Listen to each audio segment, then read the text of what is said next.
Good morning everybody, myself Acharya Vishwendra. आज emotional conflicts के बारे में आपसे बात करूंगा। जो जेईई और नीट की जब आप प्रिपरेशन करते हैं तो उसमें sometimes emotional conflicts like anxiety, depression, exam phobia, lack of interest in the work, mind saturation, ये सारी चीज़ें आती हैं और आप ultimately you become distracted and are unable to complete the process of preparing for the exams. So उस विषय पे आपसे बात करूँगा। तो स्टार्ट करने से पहले एक स्टेट्स हम देखेंगे नीट, जेईई मेन और जेईई एडवांस का।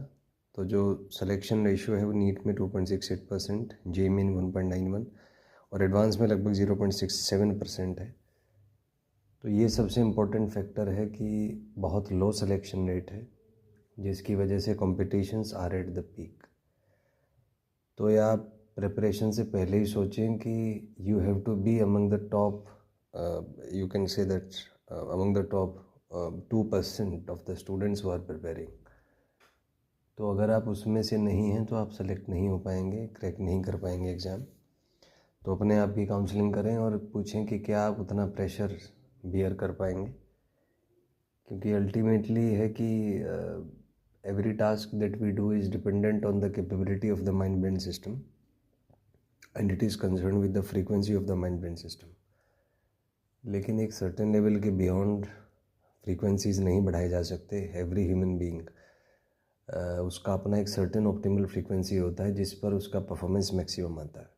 अगर उस फ्रीक्वेंसी से ज़्यादा फ्रीक्वेंसी आप बढ़ाएंगे तो आपको स्ट्रेस होगा और स्ट्रेस को आप सहन नहीं कर पाएंगे, और सहन नहीं कर पाएंगे तो आपका परफॉर्मेंस बढ़ने की बजाय घटेगा।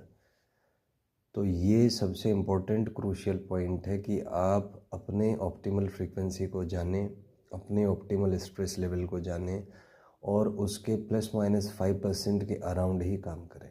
उतना ही काम करें, वही काम करें जो आपके ऑप्टिमल फ्रीक्वेंसी के ±5% के अराउंड है, क्योंकि अगर आप इसको डिक्रीज़ करेंगे या इंक्रीज़ करेंगे तो आपका परफॉर्मेंस कभी भी ऑप्टिमल नहीं आएगा।